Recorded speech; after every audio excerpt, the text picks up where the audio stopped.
حبیب کریم فرماتے ایک دن بستر پہ تھا، آسانی تھی، 70 دفعہ فرشتوں نے کہا یا اللہ یہ جھوٹا ہے، جھوٹ بولتا ہے، یہ تو غربت ہے، یہ تو تیری بارگاہ میں آیا ورنہ کبھی نہ آتا، بیمار ہوا ہے تو آیا، اس کا تو بچہ بیمار ہوا ہے تو آیا ورنہ کبھی نہ آتا۔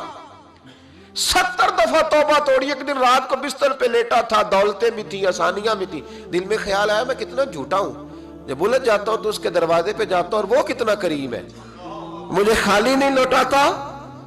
تڑپ اٹھا، آنسو نکل گئے، اٹھ کے مصلے پہ کھڑا ہوا تو رب کریم نے فرشتوں سے فرمایا کھول کے دیکھو دروازے، آج یہ غربت کی وجہ سے نہیں آیا، آج میرا بن کے آیا ہے۔